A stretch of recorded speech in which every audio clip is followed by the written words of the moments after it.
Hey, welcome to Maximum Bat Speed. Want to do this video here today with Geri and Glasgow when she played for Georgia. Just loved her swing when she played for Georgia. Just had a lot of great things going on. And one thing I want to explain to you here that I hope this video will really help you in how to build a sequential manner and how to develop your swing in a way that it should make sense to you, and it will help you so that you know where to begin and where you should finish. Because so many times I see players or I see coaches that I talk to, they're focusing so much into the point of contact that there's other things that must be focused on before you even get to that point. So let's get started here.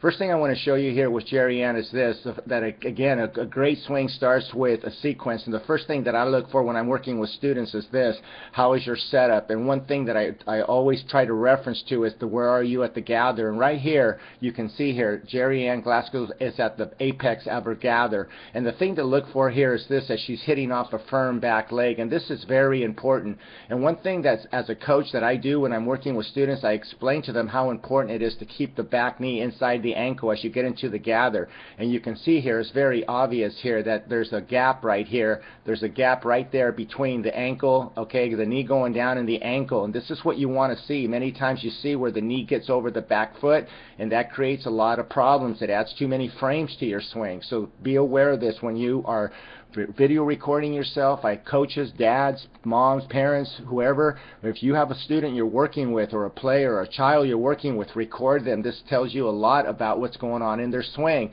Now, another thing that's going on here with Geri Ann's swing is this: pay attention to what's going on as she gets into her forward move. Watch how her back elbow works back and behind her.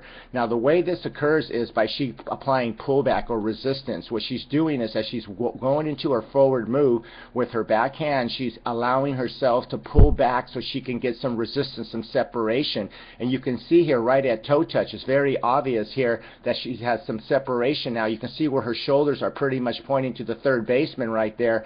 And another thing that's going on right here, you can see that her hips right here are starting to gradually open up even as she gets into toe touch. This is beautiful separation right here. Now where her elbow is right here, this is very acceptable. I like to see more of a shoulder to elbow look, but right here this is fine. One thing I do not like to see is when you get to toe touch where your elbow literally starts to get down to your rib cage. That shows me that you're leaking your load, that you're depriving yourself of a full scap load, and when you do that, you're depriving yourself of that separation and that power and the ability of the bat to fall into that proper slot. And I'll get into that in a few seconds here. Now again, like I mentioned, there's a sequence to a swing, and it all starts with the lower body. And again, Geri Ann is able to get herself into this beautiful load by she applying that resistance off that back leg, giving her the opportunity to get into a great pullback right here. Now again, what I just mentioned to you, what happens is by having that great pullback, and as far as getting into that beautiful slot or that bat path, is this: because she's applying that resistance and her lower body starting to work correctly. Again, let's go back to the lower body before we start focusing more on the upper body. The way the bat's starting to fall into that slot is by that pullback, and then when she gets into her toe touch right here, pay attention what's going on right here. She starts to get into her heel plant right here. Something that's going on right here was almost exactly what occurred from the back end of the back leg. Notice where her knee is. It's inside the ankle. You need to do this. You must do this in order for you to be able to use your lower body and your hips correctly. What happens is when the knee starts to creep over the front foot, you're adding too many frames to the swing. At higher levels, you don't have any room for that. You must apply lower body mechanics correctly so your lower body can work correctly as far as hip rotation. Now pay attention to what's going on right here with her hips. Because she blocks correctly and because she gets to a good heel plant, her hips are going to start to square up. In other words, the back pelvis is starting to catch up to the front one because of that blocking mechanism that Geri applies in the front end. And because of that, watch what's going on with her back foot right there. This is beautiful right here. You see this with Lauren Chamberlain. You see this with a lot of high-level players that apply this. And there's a reason why these players do this. It does give you more power. It gives you more freedom for you not only to have your your bat path to hit balls that other players cannot do that are not applying these mechanics, but it also allows you to have more bat speed because you're not depriving the hips from rotating in the right sequential manner. And again, this all starts with the lower body. Again, pay attention what's going on right here. This is beautiful. Again, her hips are squaring up because of that blocking mechanism from the front end.